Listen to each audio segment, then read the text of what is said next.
Bonjour à tous, bienvenue à notre webinaire sur comment le numérique peut transformer la prévention et la gestion des crises, notamment sur le plan de sauvegarde ou encore l'intervention des secours. Avant de commencer, on va attendre un petit peu que les participants se rajoutent. Je veux juste m'assurer que tout le monde m'entend bien dans le chat. Vous avez un petit chat à votre disposition qui sera là pour répondre aussi pour poser vos questions tout au long de la présentation.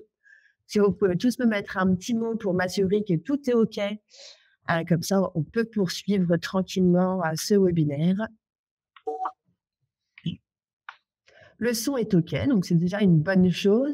Très bien. En tout cas, merci à tous de participer à ce webinaire. Donc, juste pour les petites précisions concernant la plateforme Livestorm, si vous voyez un petit bug ou si vous ne nous entendez pas bien, n'hésitez pas à nous le faire savoir sur le chat. Ou si vous rencontrez un bug de votre côté, vous n'avez qu'à rafraîchir la page et vous retomberez sur le webinaire. Donc, on va commencer petit à petit. Aujourd'hui, j'ai la chance d'avoir 3 intervenants, que je vais laisser se présenter, donc dans l'ordre de passage, de ce webinaire. Donc je vous laisse la parole, messieurs. Merci de votre participation d'ailleurs. Bonjour à tous, donc Jean-Yves Delechéneau, je suis référent préventeur à la SMACL et je suis chargé plus particulièrement des questions de responsabilité des collectivités locales et j'interviens pour faire différentes conférences sur les problématiques de responsabilité, notamment en matière de risques naturels. Cyril. Bonjour. Oui, bonjour. Donc, Cyril Fournier, directeur des relations stratégiques de Batifire. Il y a quelques mois, j'étais encore colonel de sapeurs-pompiers professionnels, directeur adjoint directeur par intérim, et donc je suis spécialisé en gestion des risques et gestion de crise. Bonjour à tous, donc, moi c'est Paul Hébès, donc le cofondateur du bureau d'études numériques. Je suis initialement géographe et depuis 8 ans maintenant, je suis associé à la conception de nos solutions dédiées à la digitalisation des PCS et du PICS. Merci messieurs pour cette petite présentation. De toute façon, vous allez plus en savoir sur nos intervenants lors de leur intervention, qui va donc s'aborder. On va aborder ce webinaire en 3 temps. Il y aura donc monsieur Jean-Yves Delechéneau qui nous parlera plus de la réglementation, donc de la loi Matras. On aura également donc le retour d'expérience de Cyril Fournier grâce donc à son parcours de colonel au sein de différents SDIS. Et on aura aussi donc la présentation de Numérisque, donc qui montrera donc sa solution pour organiser justement son plan communal de sauvegarde. Donc je laisse la parole à Jean-Yves, qui va donc nous parler un petit peu plus du cadre réglementaire. Bonjour, oui, donc effectivement deux points. Je vous fais un petit point rapide sur le contexte, même si on le connaît tous aujourd'hui. C'est important de rappeler certains points. Et puis d'aborder également les questions de responsabilité et du cadre réglementaire de la loi Matras. Alors, le propos, je tiens à insister, n'est pas de faire peur, mais donner aussi quelques retours d'expérience que nous avons, nous, en gestion, au travers ces situations de sinistres liés à un événement naturel, notamment en responsabilité. Alors, le contexte aujourd'hui, je crois que tout le monde le mesure, avec le réchauffement climatique. On sait qu'on est de plus en plus impacté par des événements climatiques majeurs qui peuvent être de plus en plus violents, de plus en plus fréquents et qui peuvent impacter finalement aujourd'hui n'importe quelle zone en France. On le voit bien, on a eu des événements dans le Nord, on a eu des événements dans la Creuse l'année dernière, on a eu des événements côté littoral, l'événement sud-est bien évidemment. Donc on sait aujourd'hui que même si on a tendance à dire que 2/3 des communes sont identifiées comme exposées à au moins un risque naturel, notamment un risque d'inondation. En réalité, toutes les communes sont aujourd'hui exposées à un risque majeur, d'où l'importance effectivement, premier soin, de respecter bien évidemment son obligation de plan communal de sauvegarde. Et on sait aujourd'hui que les choses avancent, mais qu'un certain nombre de communes encore ne sont pas toutes dotées d'un plan communal de sauvegarde, même si aujourd'hui, encore une fois, les choses sont beaucoup plus avancées qu'elles ne l'étaient encore il y a quelques années.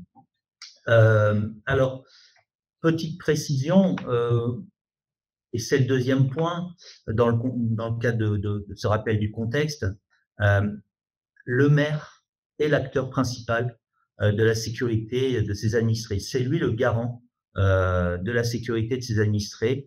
Et je rappelle donc 2 points principaux. D'abord, au titre de ses pouvoirs de police générale, le maire doit prévenir l'ensemble des risques qui peuvent survenir sur le territoire de sa commune et il doit les faire cesser en organisant par des moyens appropriés les secours nécessaires pour garantir justement, en cas d'événement, la sécurité de ses administrés.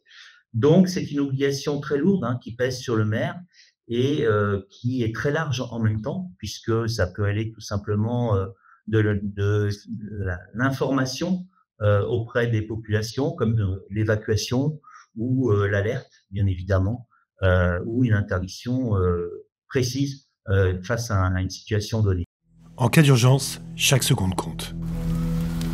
Mais que se passe-t-il si les informations essentielles de vos bâtiments sont introuvables, inaccessibles ou obsolètes? Les secours ne pourraient donc pas en disposer pour intervenir plus rapidement et efficacement. Grâce à la solution digitale Batifire, les pompiers et autres services partenaires accèdent instantanément et gratuitement aux informations essentielles. Plans, contacts, consignes, points sensibles, bien à préserver en priorité. Notre module secours est toujours disponible, même hors connexion, afin d'apporter un service en toutes circonstances. Batifire, pour que vos bâtiments soient connectés au secours. Inscrivez-vous gratuitement dès maintenant. Le petit retour que je peux vous faire, nous, en matière de gestion sinistre, on s'aperçoit, et j'y reviendrai tout à l'heure, que les communes, lorsqu'elles sont condamnées, le sont souvent, pas toujours, mais le sont souvent pour ne pas avoir pris suffisamment en compte une vigilance météo annoncée donc sur le territoire ou de ne pas s'être suffisamment doté d'outils pour justement suivre l'évolution d'un événement climatique majeur. Donc, ça, c'est un premier élément en termes de responsabilité et plus particulièrement au titre des pouvoirs de police générale du maire. Deuxième obligation, à côté de ces pouvoirs de police, mais qui sont étroitement liés aux pouvoirs de police du maire, ce sont les obligations spécifiques qui sont prévues, soit par le Code de l'environnement, soit par le Code de sécurité intérieure, vous les connaissez, la mise en place d'un dit crime, l'obligation d'informer la population avec une information biennale, les repères de crues et l'entretien de ces repères de crues, et bien évidemment la mise en place du PCS. Ça, ce sont des obligations particulières, spécifiques de sécurité. C'est important de le souligner parce que c'est un point d'appui en matière de responsabilité pénale des élus. Je rappelle que le non-respect d'une obligation particulière de sécurité, le non-respect délibéré, la violation délibérée d'une obligation particulière de sécurité, est un délit aggravé en matière de droit pénal et de responsabilité pénale des élus. Donc, le maire, effectivement, doit être attentif, là aussi, sur le respect de ses obligations particulières, faute de quoi il expose non seulement la commune, mais il s'expose lui aussi. Alors, en ce qui concerne la commune, je dirais, normalement, vous serez assuré en responsabilité si malheureusement il y a un événement dramatique sur le territoire de votre commune. Par contre, en ce qui concerne la responsabilité pénale d'un élu, ça, c'est quelque chose qui est porté personnellement par l'élu, voire aussi, je fais une petite parenthèse, voire aussi par un fonctionnaire, puisque un fonctionnaire peut aussi être mis en cause pénalement dans le cadre d'un événement naturel qui engendrerait des décès ou des accidents graves sur le territoire de la commune. Donc, c'est un point important en matière de responsabilité pénale, puisque la condamnation à une amende, à une peine d'emprisonnement ou une interdiction d'exercer pour les élus, ce sont des peines personnelles. Et là, effectivement, l'assurance n'aura aucun effet. On ne pourra pas, effectivement, garantir ce type de situation. Alors, encore une fois, ces situations sont rares, notamment les condamnations pénales des élus. Ce sont des situations qui sont rares. Il y a 3 décisions qui ont été rendues. Tout le monde a en tête, bien évidemment, ce qui s'est passé à La Faute-sur-Mer et la condamnation du maire à 2 ans de prison avec sursis. Je rappellerai qu'il a été condamné non seulement pour violation délibérée à une obligation particulière de sécurité, absence de dit crime et absence d'information biennale, mais aussi faute caractérisée, donc faute grave en fait, pour ne pas avoir notamment mis en place à l'époque un PCS, même s'il n'avait pas cette obligation. Plus près de nous, 2 décisions qui ont été rendues, une en 2022 et une en 2024, début 2024. La Malou-les-Bains, pour ceux qui en ont peut-être entendu parler, il s'agissait de l'inondation d'un camping municipal qui a donné lieu malheureusement au décès de 4 personnes. Et les 2 maires de la commune, l'ancien maire et le maire au moment des faits, ont été condamnés chacun à 1 an de prison avec sursis et interdiction d'exercer plus une amende, pour ne pas notamment avoir non seulement intégré des éléments de mesure et de suivi de la pluviométrie pour déclencher l'alerte, hein, puisque le PCS avait 2 niveaux. Il y avait un niveau de pré-alerte, et quand on dépassait un certain niveau de pluviométrie, on passait à un stade d'alerte. Et en l'espèce, la commune ne disposait pas d'outils pour suivre justement l'évolution de la crue et donc l'importance des niveaux, et donc déclencher l'alerte.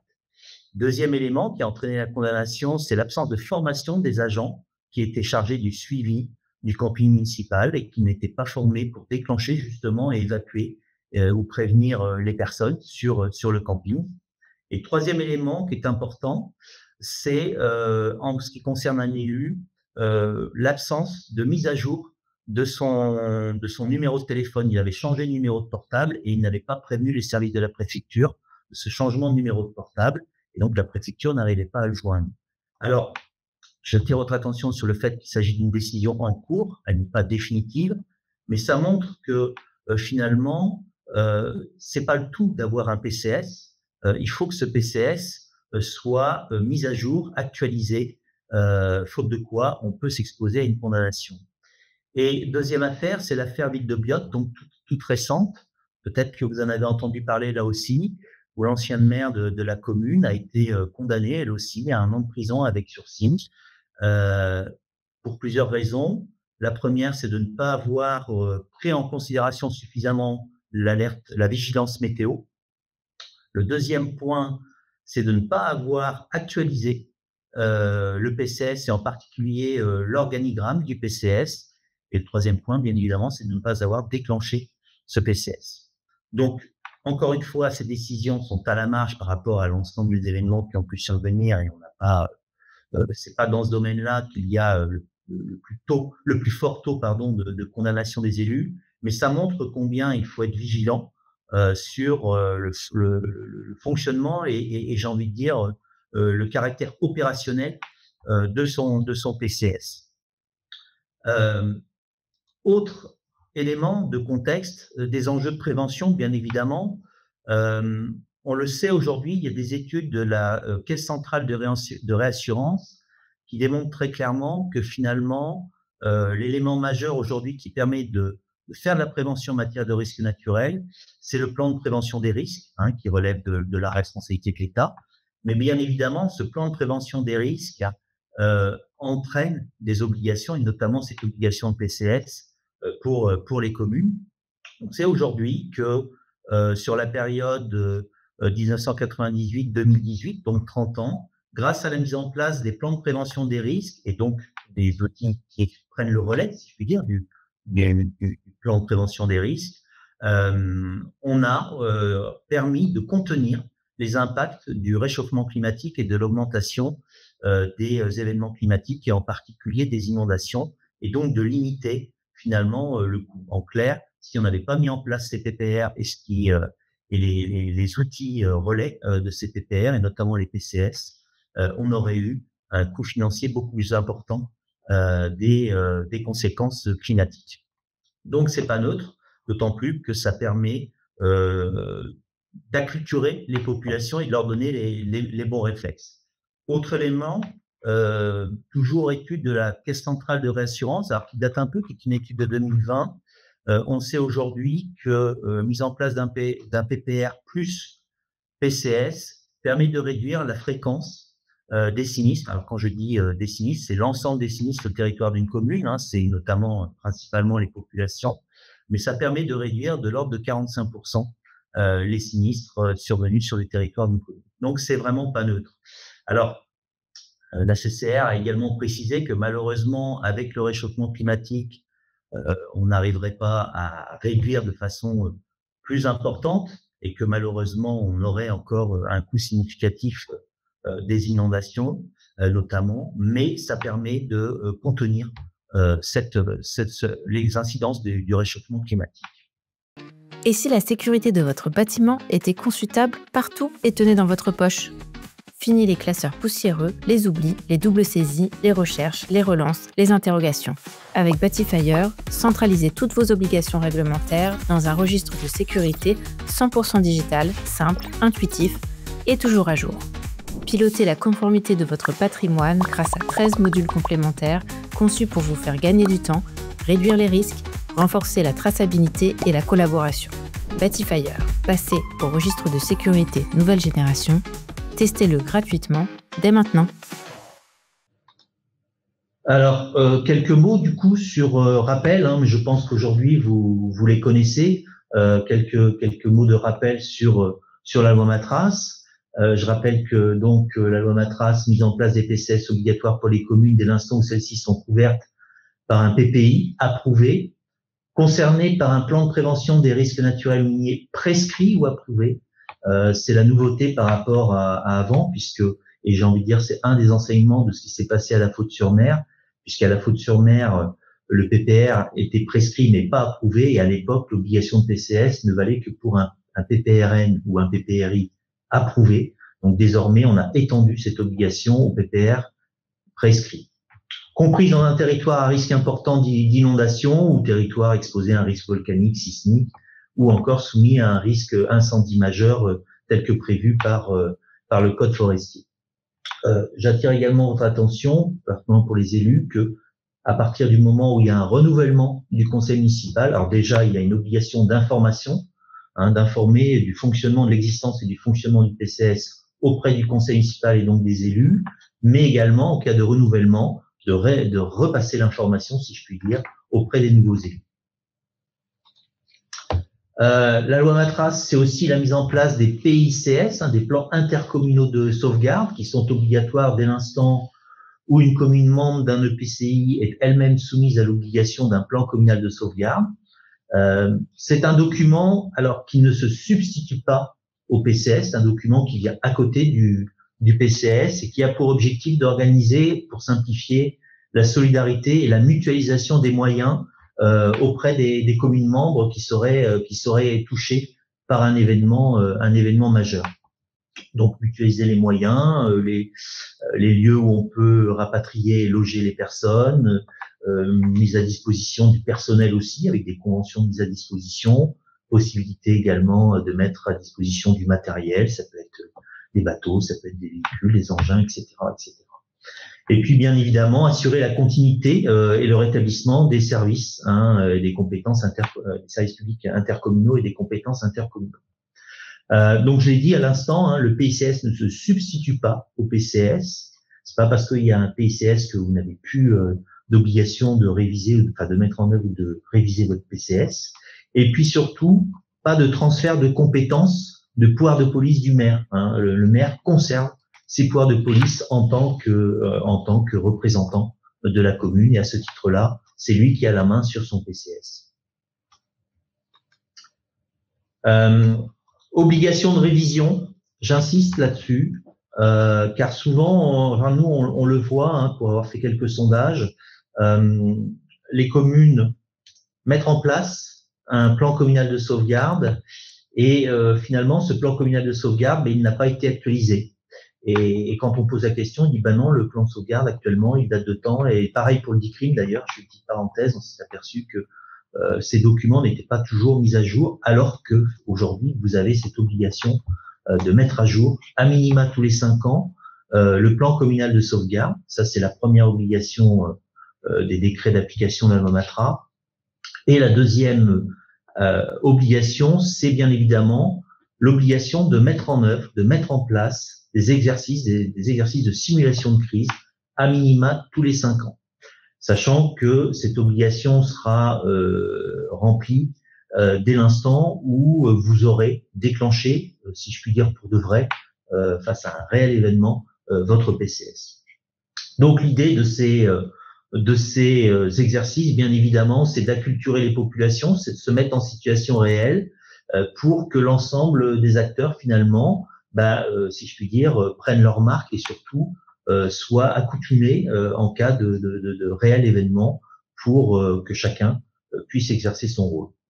C'est très important parce que, et notamment les premières minutes, hein, c'est ce que nous disait un responsable de la sécurité de la préfecture du Morbihan, notamment, pour avoir intervenu il y a quelques années dans le Morbihan, le directeur de sécurité de la préfecture du Morbihan disait que les premières minutes étaient très importantes et si chacun avait ses marques, on voyait tout de suite, ça rassurait tout le monde et ça permettait derrière d'être beaucoup plus efficace face à un événement de crise. Bien évidemment, les réserves citoyennes peuvent également être associées à cet exercice, de même que les bénévoles. Donc, réserve citoyenne, si bien évidemment vous avez mis en place un système de réserve citoyenne sur le territoire de votre commune. Donc voilà. Aujourd'hui, moi, en conclusion, si j'avais un message à passer, trois points importants. Un, surveiller les vigilances météo, c'est très important. J'insiste encore une fois, mais on le voit, on a un certain nombre de condamnations qui sont tombées. Et d'ailleurs, Ville de Biot, il a été reproché à la maire entre autres de ne pas avoir suffisamment suivi la vigilance météo. Mais je pense aussi à un autre événement qui avait donné lieu à une condamnation pénale il y a de ça quelques années. C'était la fameuse affaire Ville de Strasbourg, dans le parc du Pourtalès, où un arbre était tombé sur plusieurs spectateurs qui participaient à un spectacle en plein air. Il a été notamment reproché à la commune de ne pas avoir suffisamment suivi cette vigilance météo. Donc ça, c'est vraiment essentiel. Deuxième point, bien évidemment, respecter vos obligations et en particulier la mise en place et l'actualisation du PCS. Mais surtout, troisième point, c'est important de faire vivre votre PCS et de l'actualiser, que ça soit l'organigramme, que ça soit les numéros de téléphone, que ça soit les personnes à joindre, bien évidemment. Voilà. Le PCS, c'est vraiment un outil qui permet de gérer une crise et qui doit être un appui essentiel pour le moment, le jour J, si je puis dire, si c'est un événement majeur survient. Donc, ce n'est pas qu'un document obligatoire, c'est beaucoup plus qu'un document obligatoire. C'est un véritable outil et de ce point de vue-là, les évolutions et notamment les solutions numériques peuvent être un bon moyen pour aujourd'hui consolider son PCS. Voilà, j'en ai terminé. Si vous avez des questions, je suis à votre disposition. Merci Jean-Yves. Il n'y avait pas de questions dans le chat, c'est que c'était très clair. D'accord. Pour l'instant, mais peut-être que ça viendra après, donc je n'hésiterai pas à vous solliciter.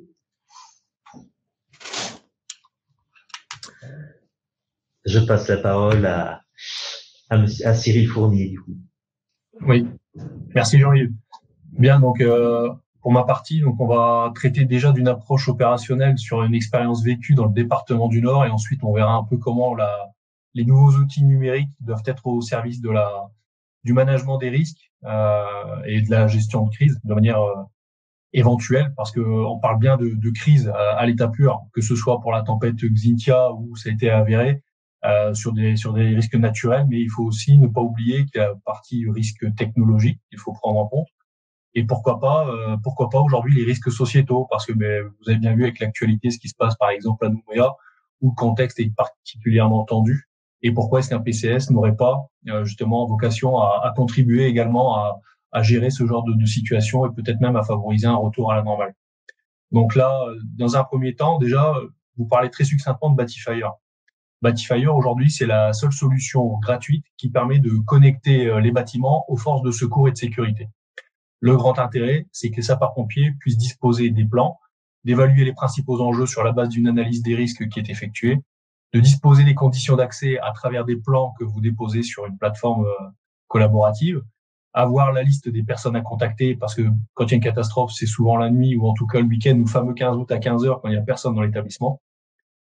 C'est prendre connaissance des risques présents sur le site et en particulier justement des risques particuliers dans le sens de leur gravité ou du côté un peu exotique qu'on pourrait rencontrer. Et puis apprécier la présence de matières dangereuses parce que aujourd'hui, ne serait-ce que dans une piscine, vous avez la présence de chlore et avoir du chlore, c'est pas anodin. Comment est-ce qu'on intervient face au chlore? Voilà, donc ça, on le détaillera un petit peu plus au fil de la présentation et plus vers la fin en tout cas. Donc, je vais vous parler dans un premier temps d'un retour d'expérience qui est la submersion marine de 2013 que j'ai vécu alors que j'étais capitaine et j'étais chef de centre de Gravelines. Gravelines à mi-chemin entre Calais et Dunkerque, donc vraiment sur la bande côtière de la mer du Nord. Le département du Nord auquel est rattaché Gravelines a une bande côtière de 40 km de long. Et c'est un jeudi, le jeudi 5 décembre pour être précis, alors que je faisais partie du conseil de station marine parce que j'étais moi-même plaisancier et puis en tant que capitaine et chef du centre local, on m'avait invité. On discute un peu de la tempête qui arrive, la tempête Xaver. Et cette tempête, en fait, il est question déjà d'une notion de submersion potentielle avec une surcote qui attire mon attention et par curiosité, je me dis tiens, je vais aller contacter la mairie pour voir s'ils l'ont pris en compte parce que ça nécessite peut-être des mesures particulières sur la protection des pontons où il y a tous les bateaux et puis peut-être limiter l'accès à la plage. Et j'échange avec le responsable des risques majeurs de la commune qui me dit écoutez, venez voir, dans mon bureau, j'ai un outil de modélisation, on prend toutes les données, on les installe et on voit ce que ça donne. Il est 10h du matin et là c'est stupéfaction. On se rend compte qu'il y a de fortes chances pour que le cordon dunaire qui protège la ville en grande partie, mais aussi toute la frange littorale, parce que c'est vraiment très plat entre Gravelines et Dunkerque, il y a de fortes possibilités que le cordon dunaire cède et qu'il y ait des incursions de l'eau de manière très large dans les bandes de terre. Donc on avertit tout le monde, j'avertis le CODIS derrière, parce que ce qui attire mon attention, c'est la surcote qui reste fortement aléatoire. Et derrière, avec un impact potentiel fort, à la fois sur les infrastructures et les populations locales. Donc, puisqu'aucune alerte n'a été transmise curieusement durant la journée, quelque part, c'est moi qui fais le lanceur d'alerte en interne chez les sapeurs-pompiers.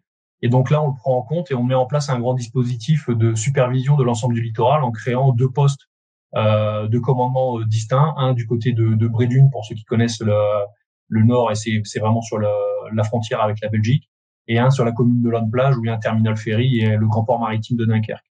Une fois que la modélisation a été réalisée, j'en ai fait l'extraction avec le collègue de la mairie, on l'a diffusé et forcément tout le monde s'est dit oui, effectivement là on aurait peut-être dû anticiper ça, et ça rejoint les propos de Jean-Yves sur le fait qu'il faut vraiment avoir un œil en permanence sur les conditions météo et derrière aujourd'hui bénéficier d'outils de modélisation nous permet d'anticiper ce genre de choses. Encore faut-il avoir la planification ad hoc derrière.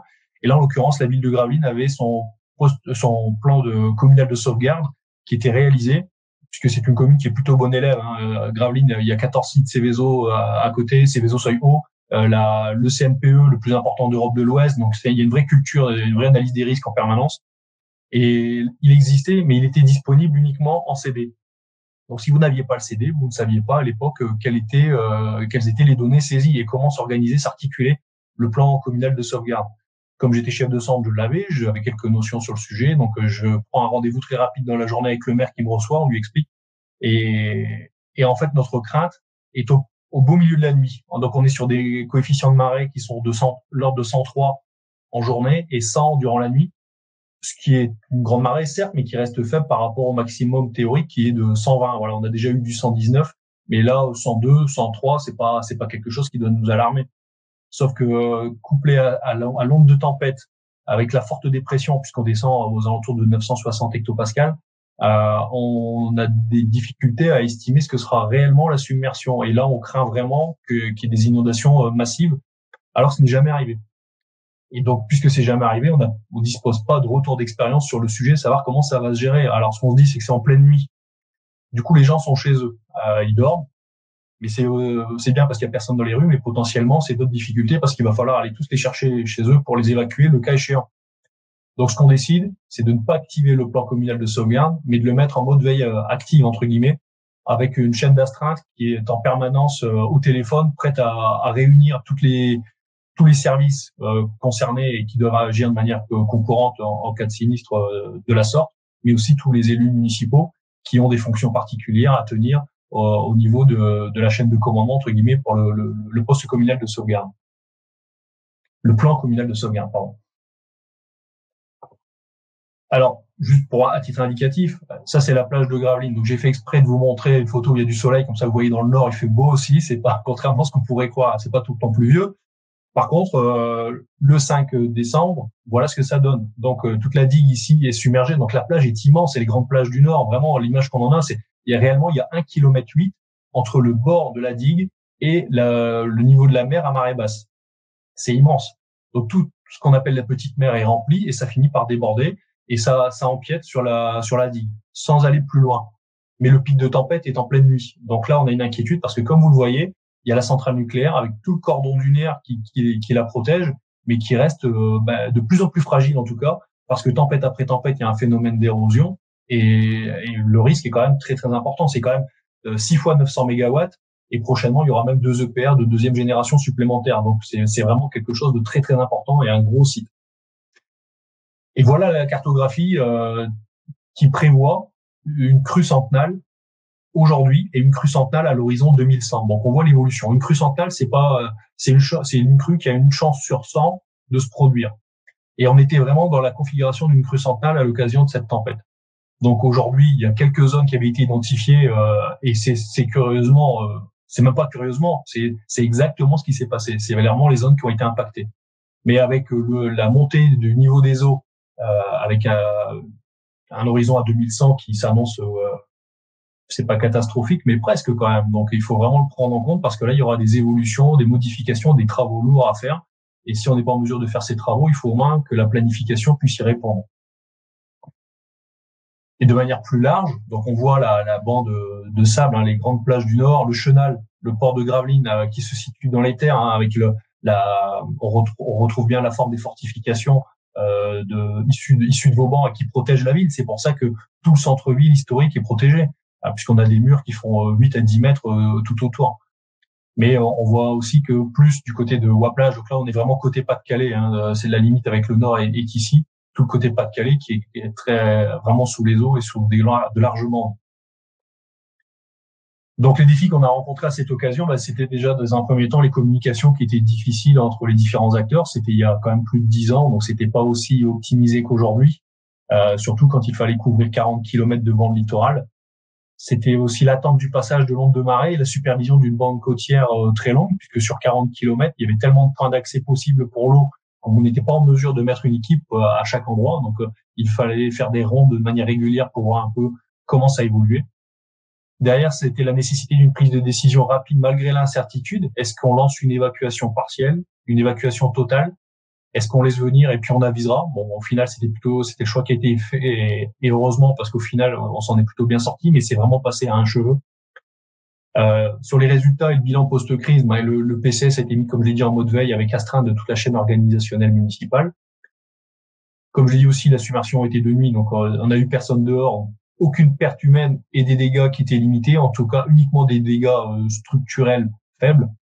Retard dans la supervision de certaines zones difficiles d'accès parce que le cordon dunaire, il est parfois très large. Donc pour aller jusqu'au contact de la mer dans le cordon dunaire, il faut des véhicules 4x4 avec des accès parfois qui sont très limités et ça a nécessité derrière une nouvelle numérotation des accès, une identification, une amélioration des accès en tout cas pour les véhicules de secours.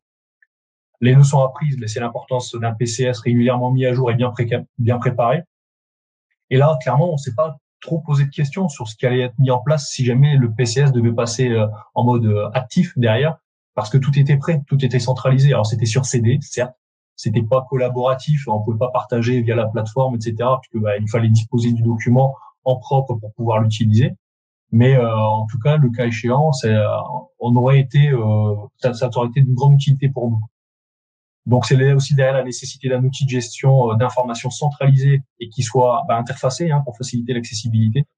Le besoin de formation régulière pour les équipes municipales en lien avec les sapeurs-pompiers. Et là, j'insiste aussi, Jean-Yves l'a dit, c'est la répétition fixe la notion. Ça, c'est ma prof d'histoire géo qui me disait ça en seconde et c'est resté ancré. C'est important. Il faut vraiment créer des réflexes et plus vous allez vous habituer à la manipulation des outils de planification et à la gestion à la fois des outils numériques, mais de la planification au sens large, plus chacun sera bien dans son rôle, parce que ça, c'est déterminé à l'avance, et vous allez savoir qui fait quoi, il y aura une meilleure articulation et un gain de temps et donc d'efficacité derrière. Ne pas sous-estimer, il y a des fautes d'orthographe, ne pas sous-estimer le risque et adapter la posture. Ici, le mot de veille était suffisant, mais bon, c'était un choix. C'était un peu un coup de poker parce qu'on partait à l'aventure. On a plutôt nos élus qui sont frileux, c'est clair, à partir sur des modes actifs en matière de PCS.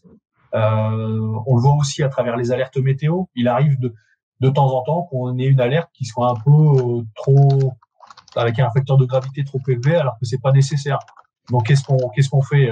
Est-ce qu'on reste sur du orange alors qu'on nous annonce du rouge, ou est-ce que c'est du rouge et on déclenche plein pot et peut-être que derrière il se passera rien, et si ça se reproduit dans le temps, les gens vont nous le reprocher.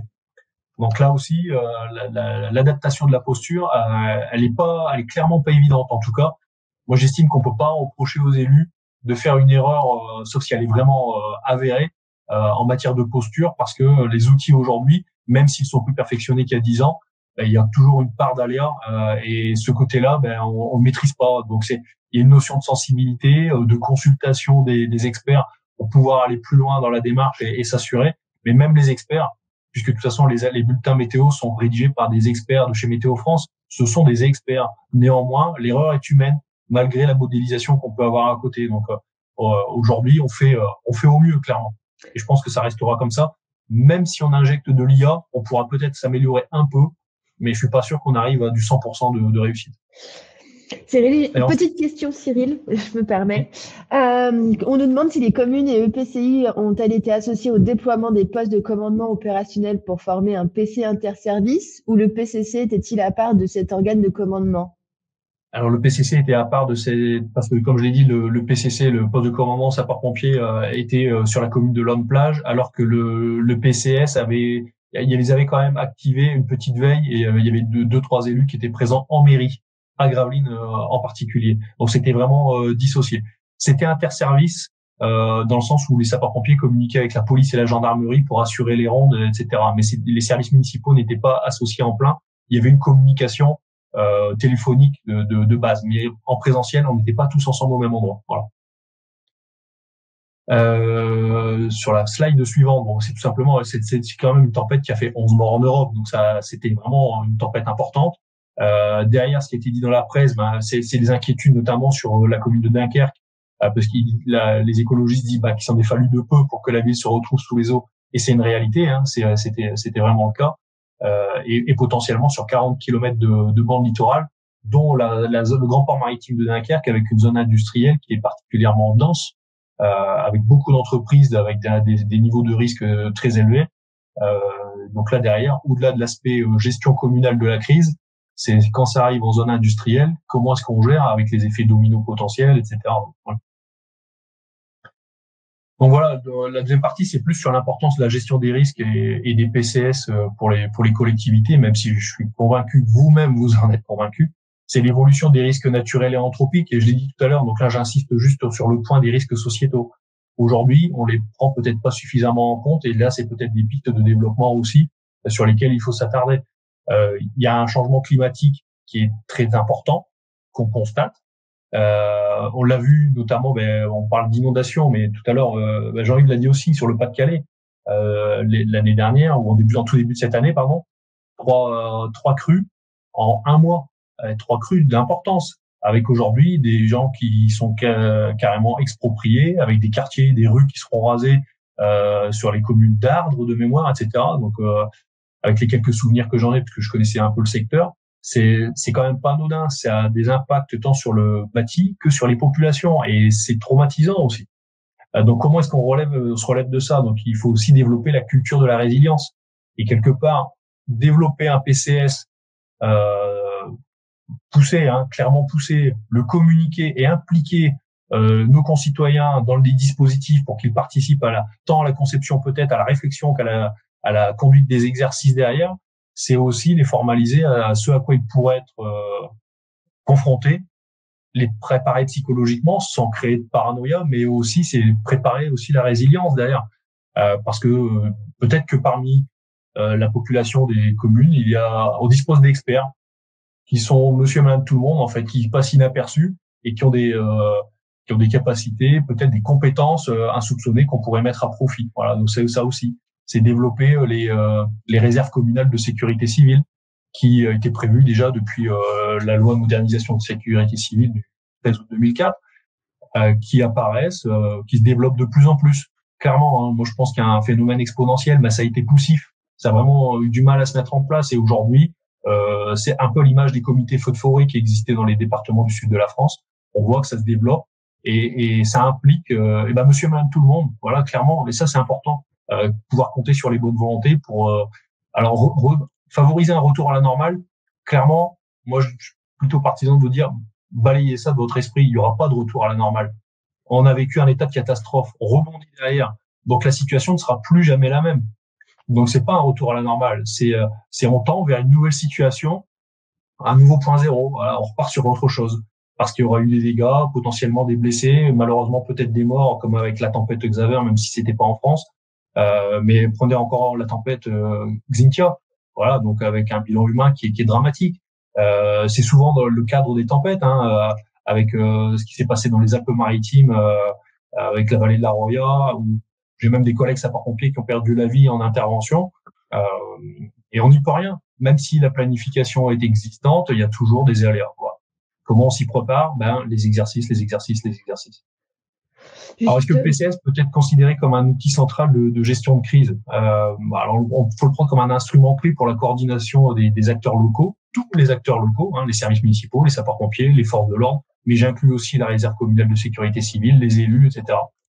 C'est la protection des populations et le maintien des services publics essentiels en cas de crise, parce qu'il y a un minimum à maintenir en activité, donc avec un plan de continuité de l'activité. C'est le référencement du matériel, des lieux de repli, d'accueil, des organigrammes, etc. C'est si je dois héberger 100 personnes que je dois évacuer, est-ce que gymnase du coin est en sécurité, ou est-ce qu'au contraire il faut que je communique avec les communes voisines pour pouvoir solliciter l'accueil dans des hôtels, des gymnases, tout type de structure qui permettra d'accueillir du monde en sécurité, quoi. C'est aussi l'importance de la préparation, c'est le rôle des exercices et de la mise à jour régulière. Et ça, Jean-Yves l'a dit aussi, il a raison sur toute la ligne, Jean-Yves. Clairement, il faut vraiment faire la mise à jour. C'est pas un one shot. Il faut en tout cas certainement pas partir dans cette optique-là, parce que les risques évoluent tellement vite et malheureusement d'un point de vue plutôt défavorable qu'il faut régulièrement mettre à jour toutes les données. Justement, petite question, Cyril, avant, oui. Parce que c'était juste par rapport à la situation d'avant. Est-ce qu'un chargé de mission gestion de crise de la municipalité aurait une utilité au niveau du PCC dans justement cette situation? En fait, l'utilité, il l'a eu dans la journée quand il m'a assisté à créer la modélisation et à solliciter l'autorité municipale. Le maire m'écoutait, il n'y avait pas de souci là-dessus. Mais le fait d'avoir la cartographie qui permet de justifier qu'il y a un risque réel, vous garantit que ça a eu un impact vraiment conséquent. Là, il s'est clairement pas posé de questions. On y va, on fait le nécessaire, on se met en ordre de bataille. Il a fait son choix pour rester sur le mot de veille et bien il en a pris. Par contre, au sein du PCC, il pourrait avoir sur un événement long, voilà, sur un événement long ou sur un one shot comme c'était le cas là, c'était pas nécessaire puisqu'on était en liaison avec la mairie de toute façon. Donc voilà, ça rejoint un peu ce qu'on disait juste avant. Donc le PCS doit être un outil vivant, réactif et fonctionnel lors des situations de crise. Je reviens pas sur la base du DICRIM, dont tu as parlé là aussi, Jean-Yves. L'importance de la collaboration entre les différents services, mais aussi il faut impliquer les populations et les secours. Ensuite, en matière de réglementation et d'obligations pour les collectivités, il y a une pression croissante pour les communes face aux obligations légales. La judiciarisation est une réalité. Les condamnations d'élus arrivent ponctuellement. Ça génère aussi un peu d'angoisse vis-à-vis de nos élus. Et c'est pas pour rien qu'il y a aussi beaucoup de maires qui ont démissionné. Il y a eu une grande vague de démissions parce que la pression est quand même très très forte. Et pour soulager le maire, il faut qu'on se prépare. Et derrière, c'est avoir toute l'équipe municipale et tous les services à travers la création d'outils bien pensés, pratiques, qui sécurisent un process. C'est surtout ça. Derrière, il y a des enjeux de conformité réglementaire pour éviter les risques juridiques en cas de crise mal gérée, bien évidemment, comme je le disais. Et puis les conséquences potentielles pour les communes qui négligeraient ce PCS, là encore, soit parce que c'est toujours pas fait, et il y a beaucoup de communes pour lesquelles c'est toujours pas fait, et soit parce que c'est pas mis à jour, et comme je le disais, c'est pas parce que ça a été fait une fois que c'est valable toute la vie, et que derrière on peut dire qu'on est protégé juridiquement. Et heureusement, derrière il y a des outils qui nous permettent aujourd'hui de faire évoluer tout ça. Donc c'est le cas de Batifire, c'est le cas de Numérisque dont vous parlera Paul juste après moi. Et donc là, les avantages de la digitalisation, c'est déjà forcément l'optimisation du temps pour la création et la mise à jour des plans. On arrête avec le papier. Il faut numériser et digitaliser pour pouvoir jouer sur l'interopérabilité et la transmission des données en temps réel. C'est la simplification des démarches administratives complexes, notamment pour les petites communes, avec la possibilité là aussi maintenant de créer des plans intercommunaux. C'est l'amélioration de la gestion des données pour tout ce qui sera cartographie, les infrastructures, mais aussi les zones à risque. Ensuite, c'est d'un point de vue vraiment purement municipal, c'est l'optimisation des ressources, et toutes ressources, qu'elles soient humaines, mais aussi techniques. Ça permet aussi de rappeler les troupes un peu à la manière d'un plan blanc dans un hôpital. Voilà, on appuie sur le bouton, là il y a une problématique. Si on a appuyé, c'est que c'est justifié. Donc on met tout le monde en astreinte active, ou on ramène tout le monde en salle de crise communale pour pouvoir concourir à...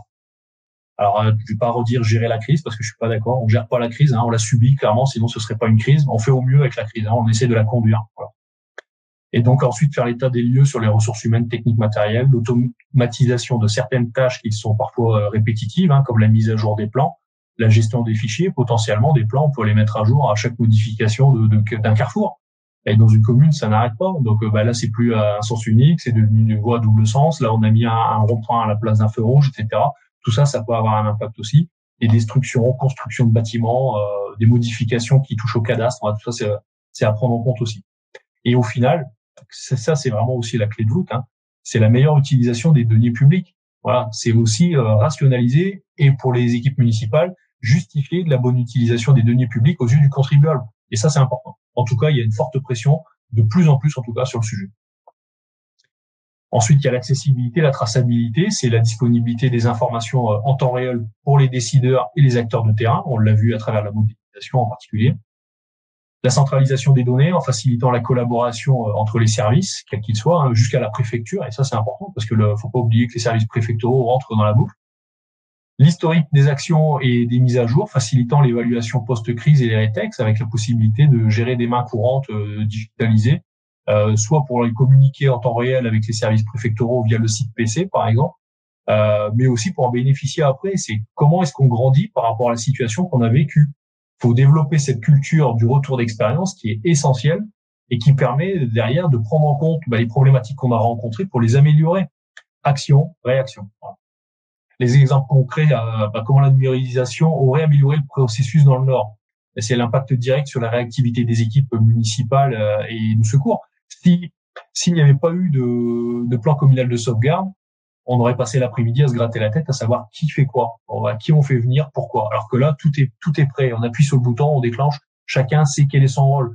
Un tel sait qu'une fois qu'il a été appelé, il doit appeler un tel, qui appelle un tel, etc. La chaîne peut se mettre en place comme ça. Ou alors de manière automatisée, maintenant, on peut le faire de plus en plus facilement avec de nouveaux systèmes d'alerte, aussi avec FR Alert, dont je parle un peu plus loin dans la diapo. Donc, c'est vraiment, on est à l'ère de la facilitation de la communication. Ensuite, il y a le gain en efficacité et en coordination durant la crise, avec les évacuations envisagées, la gestion des matériels, ça peut aller aussi jusqu'au relogement, parce que ça, c'est important. Les liens avec les technologies modernes, donc quand je dis moderne, c'est vraiment dans l'air du temps. Ça va être aussi maintenant avec l'introduction peut-être d'intelligence artificielle dans tout ça. Mais là, on a déjà la gestion des données géographiques, les systèmes d'alerte que j'ai évoqués, les connexions avec les technologies de sécurité civile pour anticiper les risques, avec par exemple des drones pour la surveillance, mais aussi des réseaux de capteurs ou de caméras. Donc on a des réseaux de capteurs pour les crues. La sécurité civile est en train de travailler au développement d'un réseau de capteurs propre à la détection précoce des feux de forêt à l'échelle de tout le territoire. Donc tout ça, ce sera coordonné, couplé, et c'est des données qui seront captées en temps réel par les forces, par la sécurité civile et les services de secours. Donc pourquoi est-ce qu'on ne pourrait pas interfacer l'ensemble? Voilà. L'idée, c'est aussi à un moment donné de ne saisir la donnée qu'une seule fois et de gagner du temps pour faire en sorte qu'elle soit exploitable par le plus grand nombre et consultable tout au moins. Justement pour contribuer à conduire la crise. Pour finir, donc sur l'aspect vraiment purement Batifire, dans le contexte des plans communaux de sauvegarde, donc il faut le voir comme un outil stratégique pour la gestion des crises, avec un cas pratique. C'est typiquement sur un scénario où l'inondation permettrait à Batifire d'accéder rapidement aux informations sur les infrastructures Ça permet la consultation immédiate des plans de bâtiments pour les sécuriser, notamment vis-à-vis des coupures d'énergie, et organiser l'évacuation rapide et en bon ordre. Ça, c'est essentiel. Et ça permet aussi l'optimisation de la coordination entre les services municipaux et les secours à l'aide des données qui sont actualisées. Pourquoi? Parce que Batifire, en fait, donc déjà, c'est complètement gratuit. J'insiste là-dessus, c'est gratuit tant pour les forces de sécurité et de secours, donc police, pompiers, gendarmerie, SAMU, etc., tous ceux qui concourent de près ou de loin à l'urgence, mais aussi complètement gratuit pour les exploitants. Tout type d'exploitants. Aujourd'hui, on s'adresse plutôt aux établissements recevant du public, recevant des travailleurs, les industries, mais ça peut être aussi monsieur, madame, tout le monde qui veut référencer son habitation. Voilà, il y a aussi cette possibilité-là. C'est le cas, par exemple, dans l'Ain, on a des particuliers qui se sont référencés. Certains veulent le faire là dans le département du Lot-et-Garonne. Pourquoi pas? L'idée est d'obtenir une couche bâtimentaire la plus complète possible, permettant de récupérer les informations d'un maximum de bâtiments. Alors quand je dis les informations, ce sont les plans, les coordonnées des personnes ressources, notamment pour les problématiques de nuit ou lorsqu'on n'est pas en jour ouvré, en tout cas pour les ERP, les établissements recevant des travailleurs, une vraie analyse du risque qui nous permet de comprendre les risques courants, mais aussi les risques particuliers, afin de déterminer les mesures à mettre en place, notamment pour les services de secours. Je vais vous donner un exemple.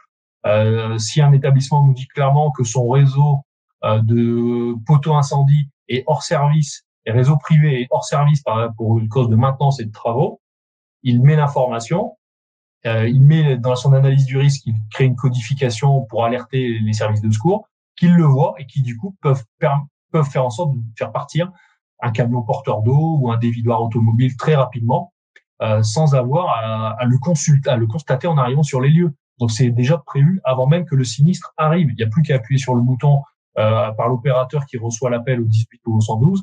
Et donc là, on est vraiment on est au-delà de l'efficacité, on est dans l'efficience. Et parce que derrière, il y a aussi une notion de gain avec le coût du sauvé, en fait, tout ce qu'on va pouvoir protéger parce que les sapeurs-pompiers vont pouvoir intervenir plus vite et de manière plus efficace avec les informations surtout à jour. Donc c'est tout ce que permet Batifire, et c'est même au-delà de ça, hein, au-delà aussi des risques. Par exemple, on peut aller sur la gestion des biens, des œuvres à protéger. Si vous avez un musée, etc., vous pouvez mettre le PSBC, le plan de sauvegarde des biens culturels. Vous pouvez déposer ce document avec les plans, en tout cas dans la rubrique documentaire, et c'est consultable par les sapeurs-pompiers qui savent exactement du coup quelles sont les œuvres à protéger, dans quelle priorité, dans quelle boîte ils doivent transporter les œuvres, où est-ce qu'ils les déposent, etc. Enfin, tout est prévu. Et en l'occurrence, si c'est par exemple une mairie qui vient à Boulay, dans ces priorités, ils vont positionner vraisemblablement le ou les registres d'état civil, les documents d'archives essentiels, peut-être une ou deux œuvres d'art, tableau, statut, ce que vous voulez. Et ça, pareil, les sapeurs-pompiers y accèdent directement. Donc c'est uniquement, non, j'allais dire une bêtise, c'est pas uniquement, c'est depuis une tablette ou smartphone avec une application, ou depuis un navigateur internet, depuis n'importe quel ordinateur, peut-être même depuis un téléphone portable individuel avec une connexion, avec un accès mot de passe qui permet d'accéder à un back-office, et toutes les informations sont consultables. À la fois depuis un QR code qui peut être apposé sur le bâtiment et qui correspond au référencement unique du dit bâtiment, ou alors depuis un moteur de recherche où en tapant les 2-3 premières lettres du bâtiment, on retrouve toutes ces informations, on le retrouve dans une liste, puis on retrouve toutes ces informations, et ça permet aux sapeurs-pompiers déjà de consulter les informations durant le trajet. Parce que parfois, ils peuvent mettre 10 minutes pour arriver sur les lieux parce que la caserne n'est pas juste à côté. Et donc là, ça veut dire qu'en arrivant sur les lieux, ils savent exactement ce à quoi ils risquent d'être confrontés.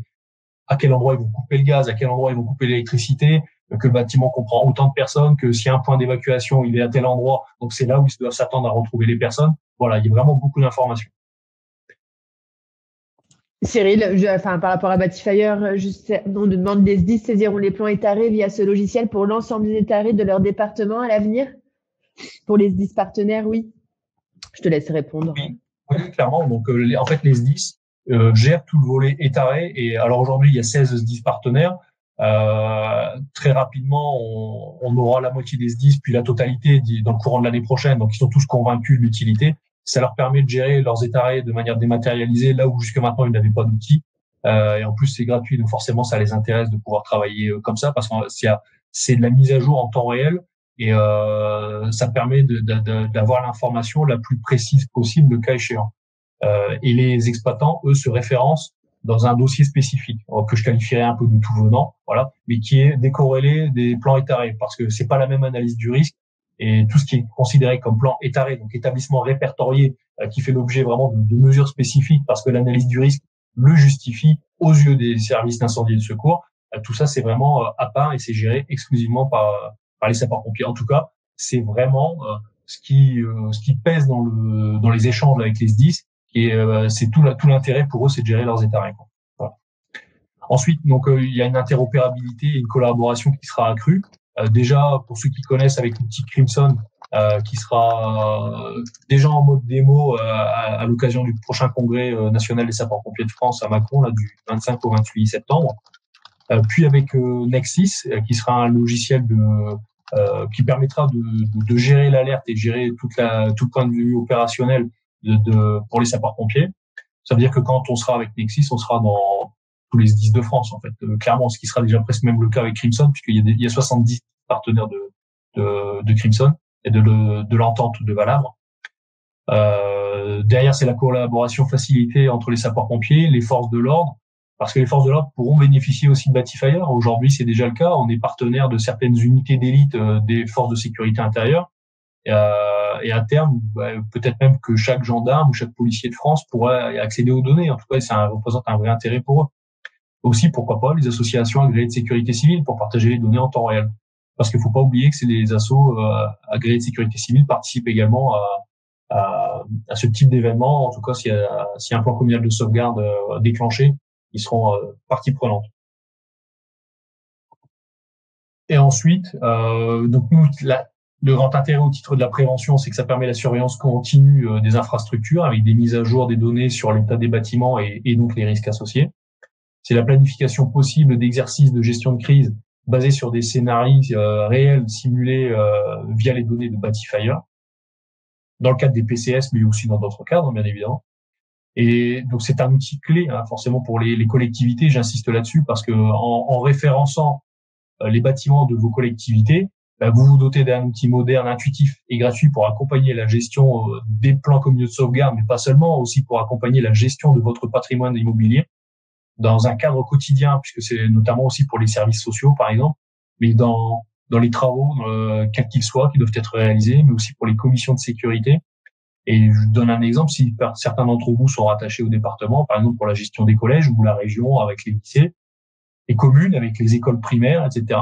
C'est en référençant tous vos bâtiments scolaires, vous permettez aux services de secours d'avoir des informations plus précises et ça contribue à la sécurité des enfants et du personnel enseignant. Ensuite, c'est la réduction des temps, des coûts de gestion des risques grâce à la centralisation des données et à la numérisation. Et pour finir, c'est meilleure protection des populations et une gestion de crise donc qui est davantage proactive. Voilà. Alors ça, je vais vous le passer très succinctement, mais en gros, l'intégration plus fine de la technologie, c'est vraiment l'innovation. Aujourd'hui, ce vers quoi on va tendre, ça va être l'introduction d'IA, ce qui est vraiment nécessaire parce que la machine doit pouvoir proposer, mais il faut pas oublier que c'est l'homme au final qui doit décider en matière de management du risque et gestion de crise. Il doit rester un décideur qui réalise un arbitrage qui relève de sa responsabilité.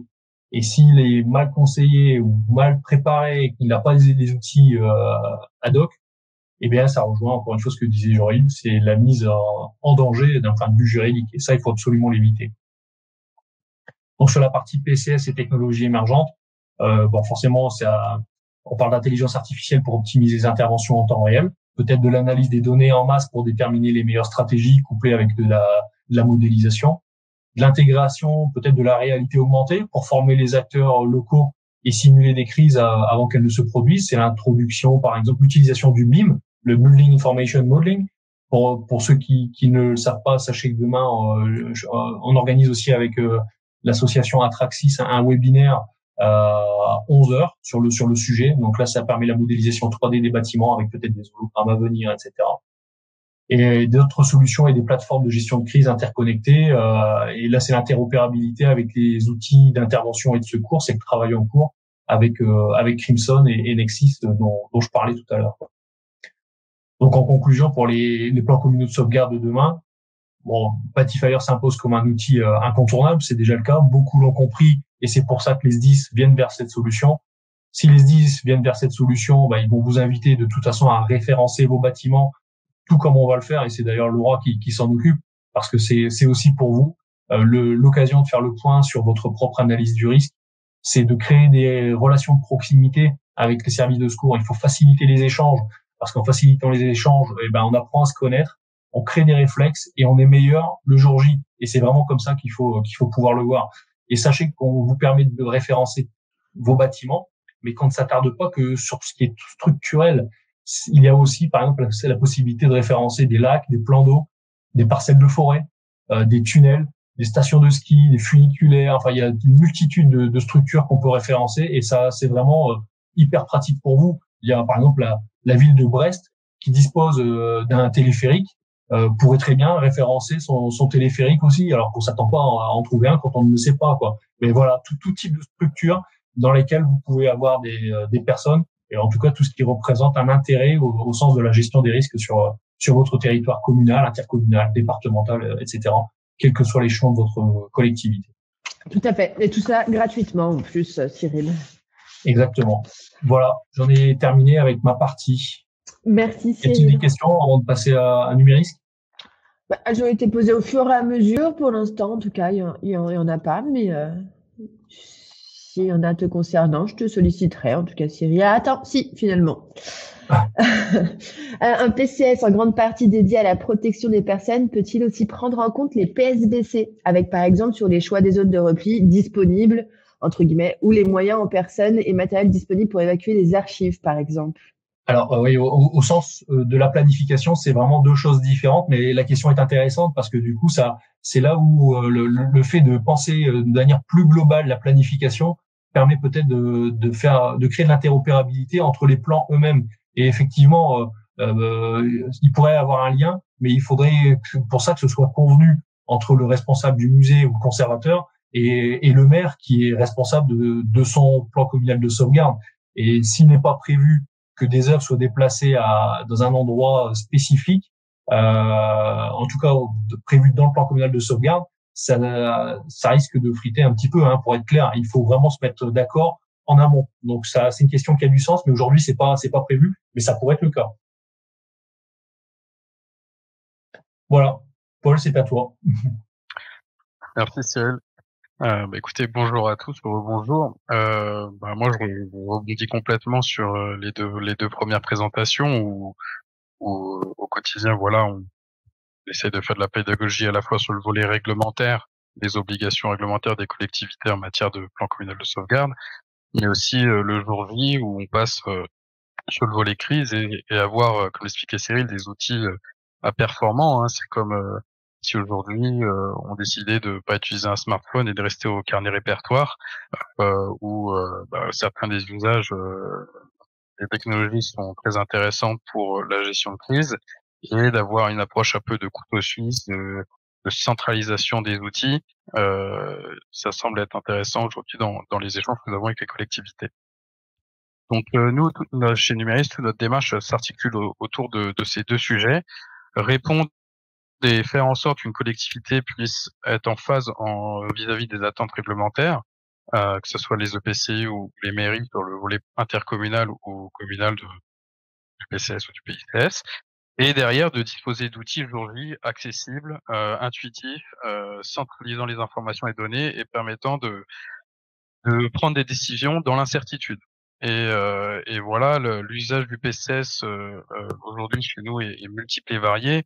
Il commence sur le volet astreinte des premiers réflexes de l'usage du fonctionnement de PCS qui arrive, jusqu'à des gestions d'urgence où sans activité forcément le plan communal de sauvegarde, c'est les outils qu'il compose vont permettre de répondre à certains besoins, notamment sur des petites vigilances météorologiques qui peuvent évoluer toujours avec certaines incertitudes. Et puis le volet crise qui aujourd'hui là on décide dans l'incertitude, on ne maîtrise plus la situation, et comment avec des outils performants on vient diminuer la zone aussi d'incertitude et de stress pour mieux sauvegarder, mieux protéger. Et donc nous, ce que je fais chez Numérisque, alors c'est deux choses distinctes. à la fois, dans l'entreprise, on a une approche de éditeur logiciel, où là, mon associé Amaury Fischer, qui dirige ce pôle-là chez nous, développe les outils qu'on propose aux collectivités françaises. Nous, on travaille exclusivement aujourd'hui avec les collectivités françaises. Et puis, il y a une autre approche au sein de l'entreprise, c'est l'approche bureau d'études sur la prévention des risques et de la stratégie. Et donc, on a vraiment allié ces deux expertises métiers pour à la fois créer nos outils sur la base des besoins exprimés des sapeurs-pompiers, des collectivités, des EPCI, des syndicats mixtes, et comment créer un outil qui se veut s'intégrer plus largement dans un écosystème, et en même temps constamment faire évoluer ces outils numériques au regard des évolutions réglementaires, la loi Matras et la coopération intercommunale dans des outils numériques, le partage d'informations pour alimenter les plans ou anticiper certaines décisions. Et donc pour cela, c'est de la R&D continue qu'on effectue au sein de notre outil. On va sortir d'ailleurs prochainement une version 11 de notre système où là, la coopération intercommunale va prendre tout son sens à travers les outils que nous proposons, en partageant de la signalétique, admettons, des routes coupées, des événements qui se produisent sur la commune d'à côté. Donc notre approche, voilà, depuis une dizaine d'années maintenant que je travaille sur le sujet du PCS. J'ai commencé comme beaucoup d'universitaires dans une collectivité à réaliser dans un stage un plan communal de sauvegarde. Aujourd'hui, on équipe plus de 200 collectivités, ce qui fait à peu près, on va dire, 1% des collectivités qui ont une obligation légale en France de réaliser un PCS. C'est quand même assez conséquent aujourd'hui. La loi Matras a notamment quasiment multiplié par 2 le nombre de collectivités à réaliser ce plan. Et ce n'est pas pour rien. Voilà, on voit que les phénomènes météorologiques de cette année notamment ont été particulièrement importants. On voit que les émeutes qu'il y a eu sur une crise sociale éclair qui s'est déclenchée d'un coup a mis le feu aux collectivités. Et pareil, nos outils, le PCS de manière générale, permet de gérer ce genre d'événements. Et depuis maintenant 5 ans que nous avons créé la société, ces divers crises qui ont été mobilisées à travers le PCS numérique, c'est crise séisme. Dans notre département, l'année dernière, on a eu un grand séisme qui a profondément touché des communes, des incendies sur des zones industrielles, le Covid, etc. Donc le PCS n'intéresse plus uniquement et ne concerne plus uniquement que les communes soumises au risque d'inondation. On voit que ce prisme-là est révoqué. Maintenant, c'est une approche plus large et on intègre également nos outils l'approche cyber. On voit que le cyber désormais est intéressant à intégrer aussi dans le plan communal de sauvegarde. Et c'est cette temporalité d'usage des plans aussi, on en parlait brièvement, c'est dans quelle mesure on vient travailler sur un PCS, sur des plans de continuité des activités, quelle temporalité d'usage sur ces différents outils. Et ce qu'on voit aussi généralement, c'est que le PCS, pendant la crise, c'est surtout les services de secours qui vont être actifs, qui vont être aux manettes, mais dès lors que la crise est passée, donc admettons 24-48 heures après, le retour à la normale, donc Cyril a évoqué qu'il n'y avait pas forcément de retour à la normale, mais voilà, la démarche de post-crise, de retour à la normale, où là, la commune prend tout son sens, et avoir des outils performants facilite aussi tout ce suivi. Donc c'est vraiment l'approche aujourd'hui sur laquelle nous positionnons auprès des collectivités à travers ces outils numériques. Donc aujourd'hui, comme je présentais brièvement, l'idée de NMS, c'est de faire évoluer les standards des outils de gestion de crise, à la fois de plus facilement gérer son plan communal de sauvegarde ou son plan intercommunal de sauvegarde, mais de l'activer si nécessaire, et de disposer d'outils métiers où les collectivités n'ont pas toujours cette compétence en interne. Faire de la cartographie, faire de la gestion de crise, c'est pas forcément des postes aujourd'hui qui sont toujours présents, et notamment chez les petites et moyennes communes. Et nous, on a essayé de réfléchir à une offre de service qui se veut de pouvoir combler un peu cette absence de chargé de mission au sein d'une commune. Et également, comme beaucoup de services, une collectivité sur la RH, sur la comptabilité, sur les travaux, etc., vont se doter d'outils. Aujourd'hui, c'est un peu le parent pauvre, le service prévention dans les communes, d'avoir des outils métiers performants et de plus être au carnet répertoire à papier, mais voilà, de pouvoir disposer d'outils métiers qui c'est sûr, coûtent des deniers publics, mais aujourd'hui, de plus en plus de collectivités reconnaissent l'usage et l'intérêt de se professionnaliser sur ce genre d'outils.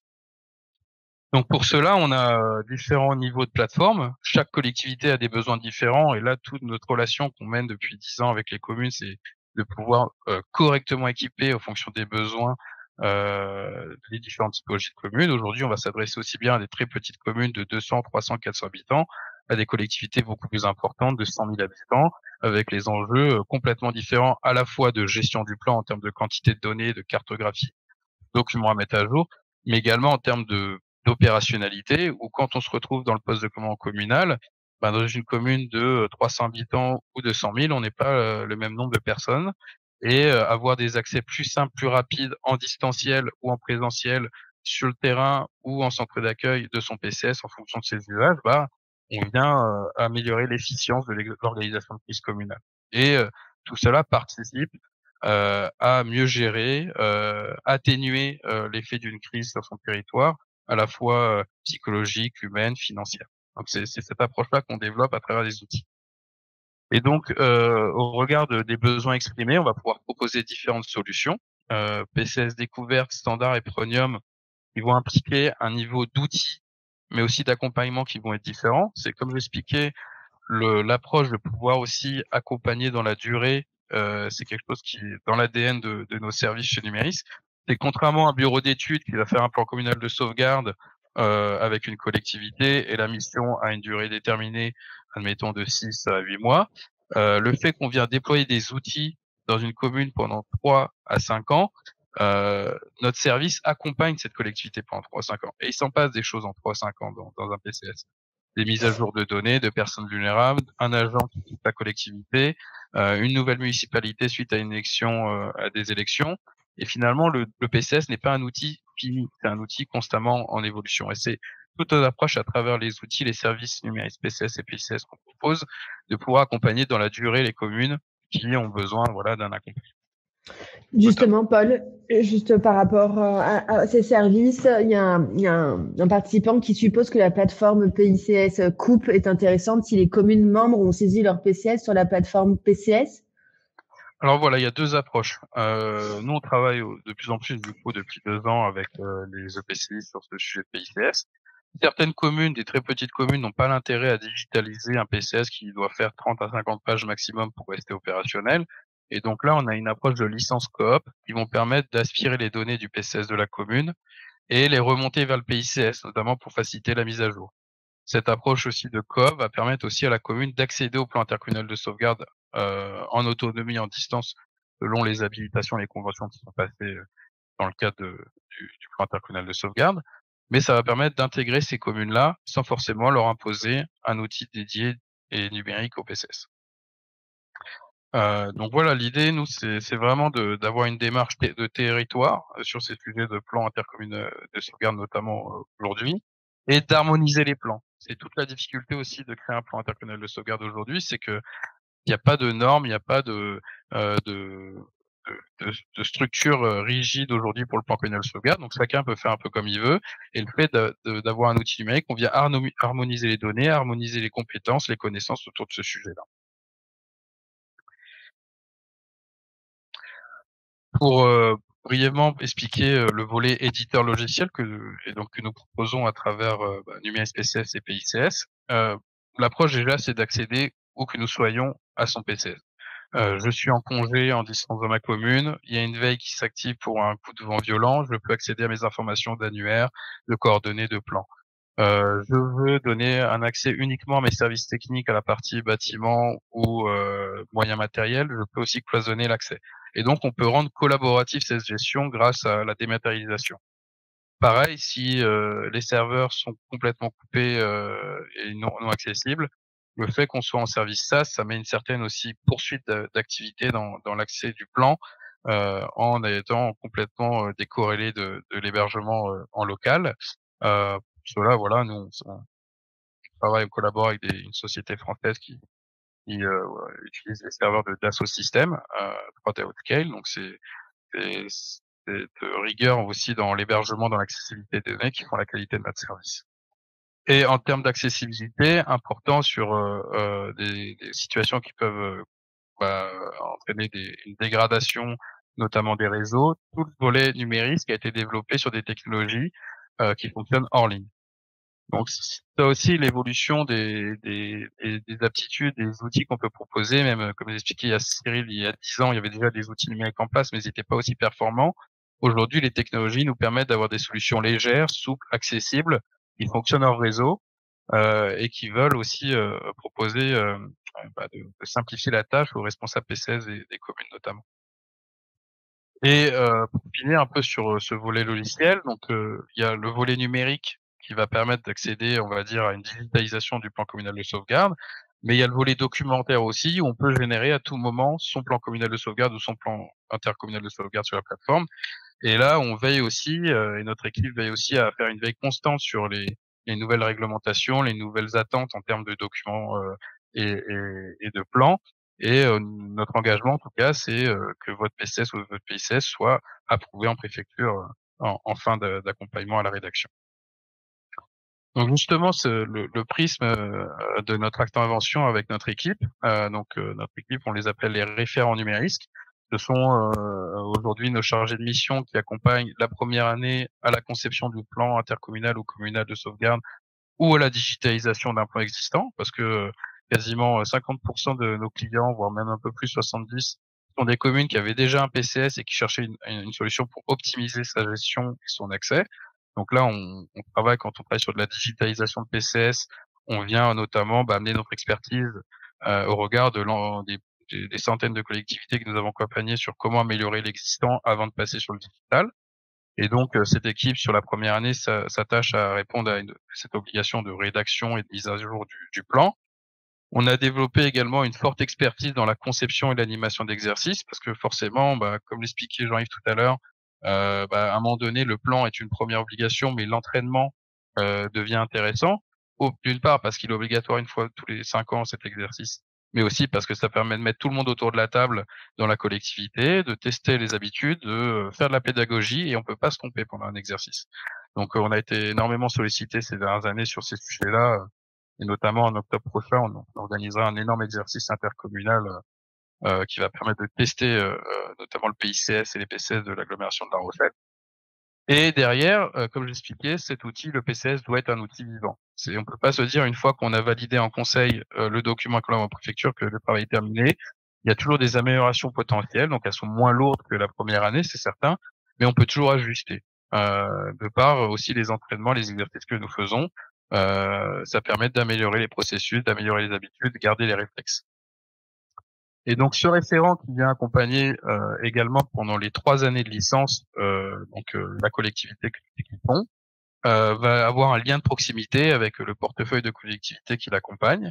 Aujourd'hui, on équipe au niveau national, donc il est assez intéressant cet écosystème de collectivités que nous accompagnons avec les différentes expériences qu'elle nous propose. Et donc, ce référent va assurer la transmission aussi, de pouvoir facilement, quand un agent part de la collectivité qu'il était responsable PCS, de ne pas perdre les acquis, de pouvoir poursuivre l'usage du PCS et pas, on va dire, se faire avoir par le calendrier un peu quotidien et les déléguer cette charge, on va dire, à plus tard. Sachant que voilà, une crise ne prévient pas et ne s'applique pas au calendrier politico-économique que les collectivités peuvent connaître. Et donc, faut savoir être prêt le jour J où ça arrive.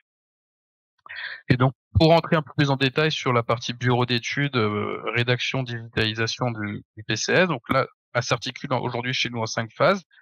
Une commune et un PCS ou pas de PICS, la première chose, c'est qu'on vient mettre en place avec notre équipe de référents un comité, un groupe de travail, un comité de pilotage. Et après, en 5 phases, on vient traiter les différents blocs du PICS ou du PCS, notamment 50% du travail s'articule autour de la mise en place des cartographies et des bases de données. C'est vraiment le gros du travail du PCS, même dans son entretien annuel. C'est 80% de l'usage que l'on fait du PCS, pouvoir maintenir à jour ce plan pour que le jour J il soit efficient. Et derrière, on vient notamment venir un peu plus en profondeur sur le dispositif de crise de la commune, s'il est sous-dimensionné, surdimensionné, cohérent avec les standards aujourd'hui de ce qui se fait dans le domaine.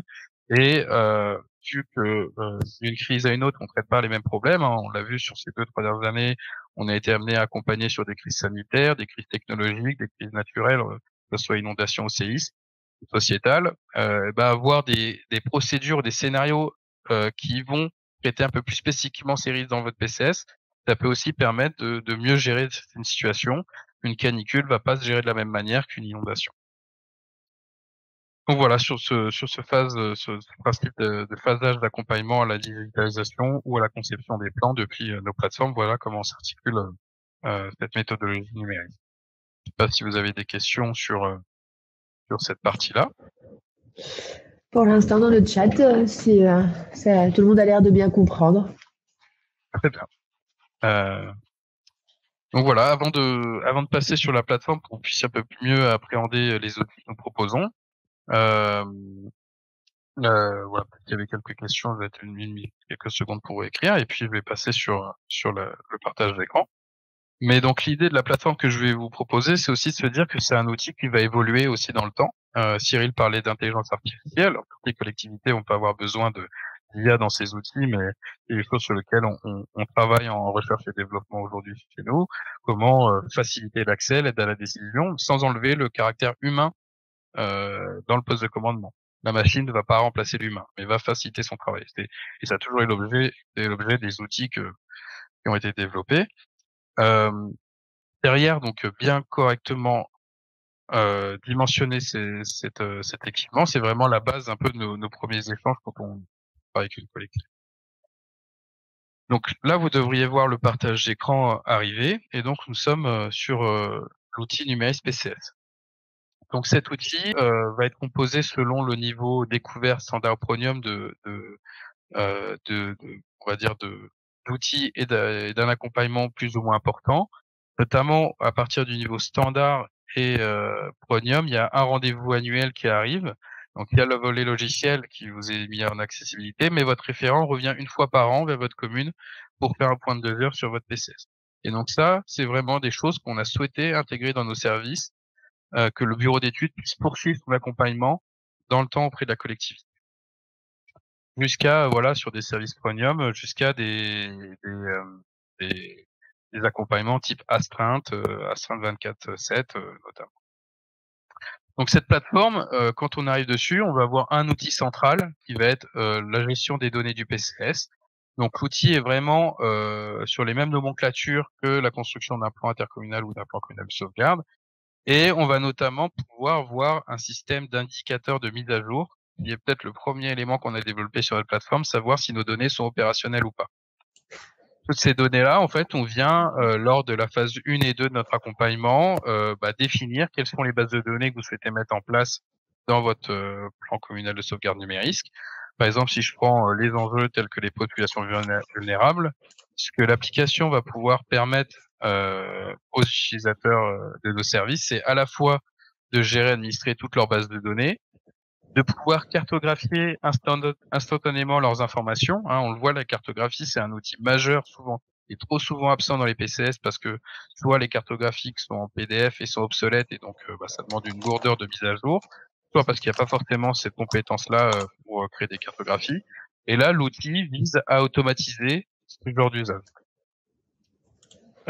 Toute cette fonction de base de données sont complètement donc paramétrables, donc on peut vraiment s'adapter à tout type de besoin et travailler derrière après sur des outils de visualisation de données et donc tout de suite retrouver ces informations de PCS. Donc voilà, je souhaite visualiser mes enjeux, les croiser avec des zonages de plans de prévention ou différents types de zonages qui seraient pertinents. Effectuer des requêtes et trouver de l'information sur mes annuaires notamment, et ainsi vraiment s'approprier les données qu'on vient mettre en place dans le plan et que ça soit pas simplement un recueil de données classiques et que derrière on puisse pas capitaliser sur toutes ces informations qu'on vient mettre en place. Donc cet outil de cartographie, donc d'interconnexion du plan documentaire et des bases de données, on l'applique aussi à des partenaires. Ça pourrait être des partenaires comme Batifire ou d'autres startups comme Vortex avec qui nous travaillons, où on va pouvoir se connecter par le biais de passerelles numériques, la passerelle API entre différents systèmes d'information, à des capteurs, à des cartographies, à des systèmes d'alerte, à des systèmes de RH, et ainsi toujours avoir cet esprit de centralisation des usages et données et de éviter la multiplicité des interfaces. Parce que le jour où on se retrouve dans un PC de crise et on a 5 outils différents qui ont 5 interfaces différentes et donc avoir des habitudes et un niveau de formation sur tous ces outils, c'est assez complexe. Nous, notre parti pris, c'est de nous associer avec des partenaires et de tout centraliser pour que l'usage en soit simplifié. Donc Donc Paul, typiquement, oui, pardon, j'avais une petite question justement, cet outil peut se coupler avec le SIG en place dans la collectivité, si on veut, bien ou sûr. pas?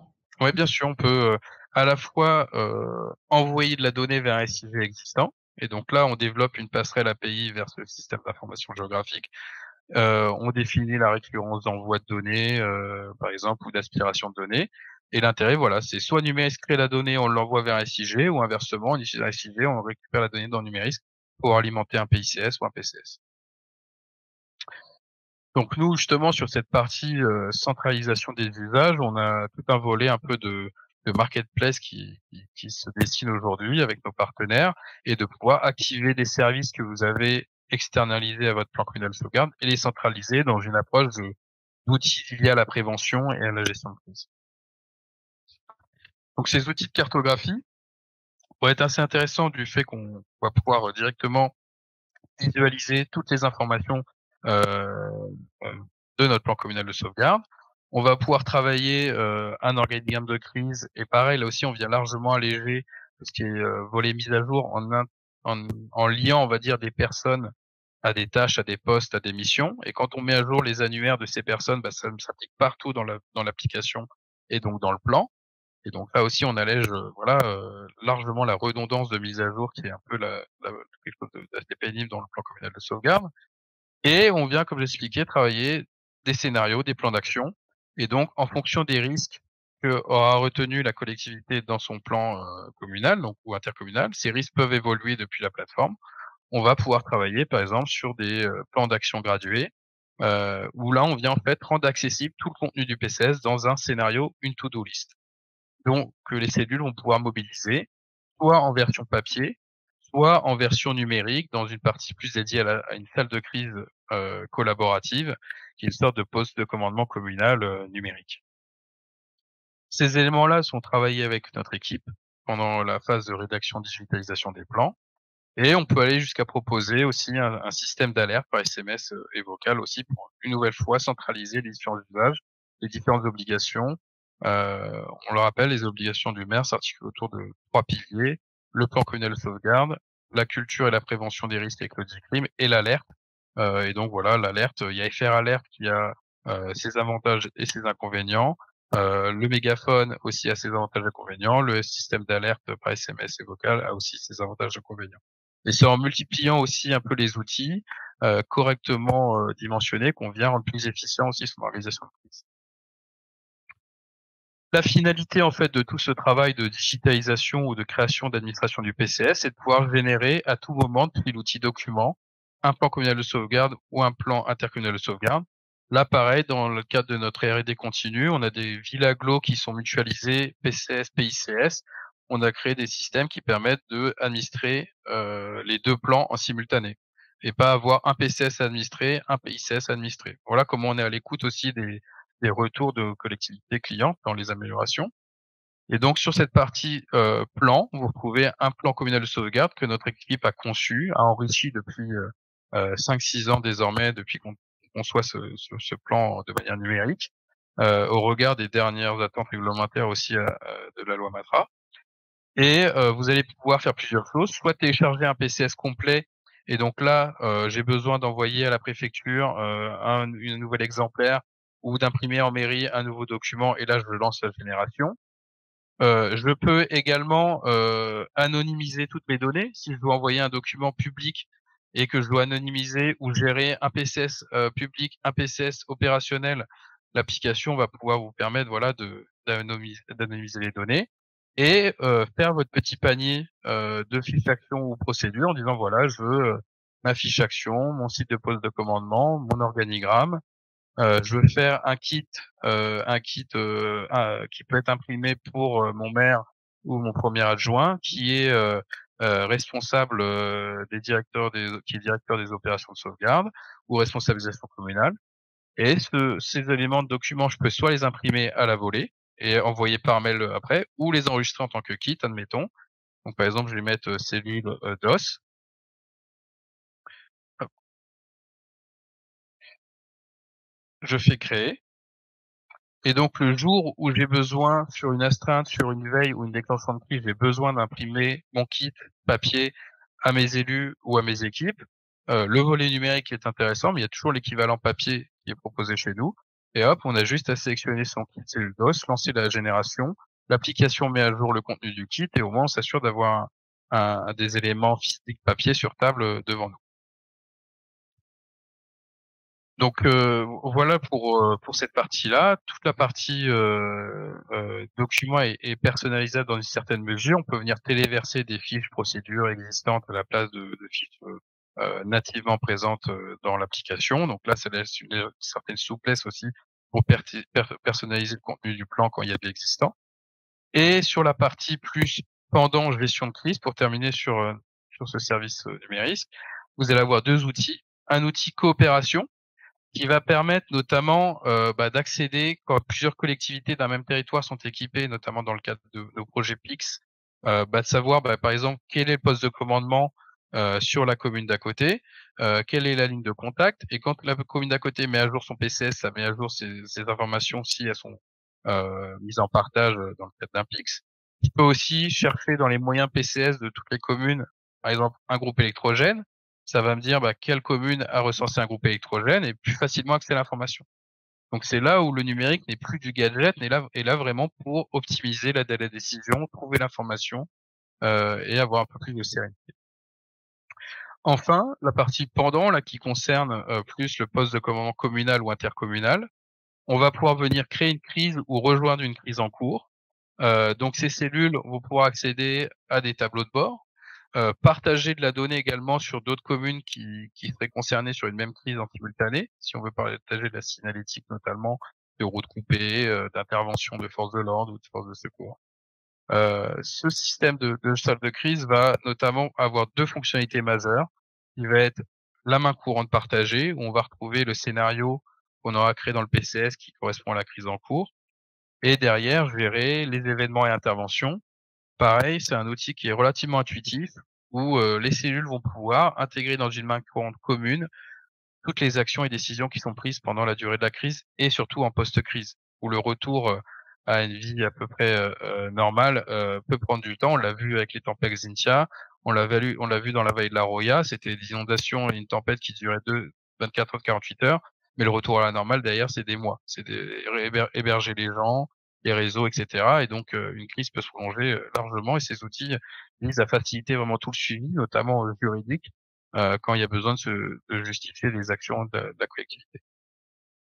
Et donc, cette partie événement-intervention va être couplée aussi à des fonctionnalités de gestion de centre d'accueil, d'aide aux personnes vulnérables, créer un dispositif, par exemple, pour les suivis canicules, pour pouvoir centraliser tous les appels qu'on va faire aux personnes relativement fragiles, à des événements climatiques, notamment les périodes estivales. Et cette main courante va être connectée également à une cartographie plus dite opérationnelle. Et là, on va pouvoir une nouvelle fois réactiver toutes les données de son plan communal ou intercommunal, mais également afficher ces zones de risque. Et derrière, alimenter une main courante. Donc, par exemple, créer un événement. Chute d'arbre, je vais mettre. Je vais dire que c'est une information d'un riverain de monsieur Boulin qui nous a contacté. Et derrière, créer cet événement. Cet événement va venir également alimenter la main courante, on va dire plus administrative. Et ainsi, selon les cellules, si elles ont plus une appétence terrain, une appétence administrative, utiliser un outil commun qui permet de gérer les événements et les crises dans le temps. Petite question, Paul. Oui. Et alors, est-ce qu'il existe aujourd'hui un VADEMECOM et un document support pour aider les communes à rédiger leur PCS ou leur PICS? C'est nous qui est proposé. Pardon? Des documents qui sont proposés par Numérisk. Alors, ça, je ne sais pas, il faut qu'il précise. Vous pouvez préciser votre question? Non. Aujourd'hui, il existe des documents, il y a le Memento du maire, le guide méthodologique de rédaction du PCS. Il n'y a pas l'équivalent aujourd'hui côté PICS et c'est ce qui complexifie aussi un peu de connaître un peu la doctrine sur le contenu de ce plan aujourd'hui en France. On a les grandes lignes, mais là-dessus, il n'y a pas de guide sur le PICS. Mais sur le PCS, il y a des éléments. Soit la préfecture va donner des modèles, soit il y a le guide du Memento du maire.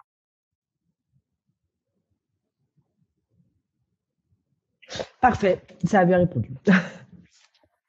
Voilà, donc pour terminer aussi, on a toute une approche d'accès rapide au contenu du plan. Si on a besoin de chercher une information, un annuaire, on peut vraiment exploiter ce contenu. Eh ben, merci Paul pour cette présentation. Avec plaisir. Du coup, en attendant, alors on est presque parfait dans le timing. On peut dire qu'on est parfait d'ailleurs. Du coup, en attendant, je vais conclure. Je vais dire quelques mots de fin. Si vous voulez poser encore vos questions, je vous laisse encore 2 petites minutes si vous le souhaitez. Si vous voulez poser vos questions à nos intervenants. Donc, juste pour votre information, vous allez tous recevoir un petit email suite à ce webinaire avec un questionnaire de satisfaction. Donc, ça nous aide vraiment à améliorer nos prochains événements. Je vous encourage grandement à y répondre.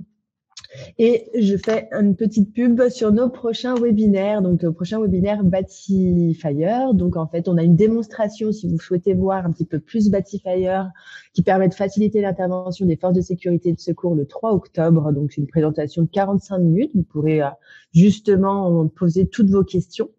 Et on a également une présentation de Batifire Plus. Alors, il y a eu un petit bug, je m'en excuse, c'est le 22 octobre.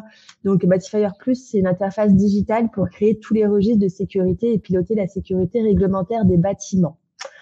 Et le 22 novembre, un peu plus loin dans le temps, on a le lieutenant-colonel Rieux qui nous parlera du bois et des matériaux biosourcés dans la construction. Du coup, je vous mets également un lien d'inscription vers le webinaire de demain sur l'utilisation du BIM avec notre partenaire Atraxis. C'est Cyril donc, qui est avec nous aujourd'hui, qui l'animera également. Donc, c'est full webinaire pour Cyril d'ailleurs. Et donc, je vous remets les contacts sur cette diapo. Je vous les ai mis également tout en haut du chat si vous voulez encore poser des questions à nos intervenants. Et que je remercie encore aujourd'hui. Merci messieurs, c'était très clair, c'était parfait, le timing était très bien respecté, il y a eu des bonnes questions et des bonnes réponses, donc merci beaucoup pour votre participation. J'espère qu'on pourra refaire ça dans un avenir proche. Avec plaisir. Avec plaisir aussi. Eh ben très bien. Alors le webinaire ça touche à sa fin. Il n'y a pas d'autres questions. Donc on vous remercie tous pour votre présence et puis on vous dit à bientôt et une excellente après-midi.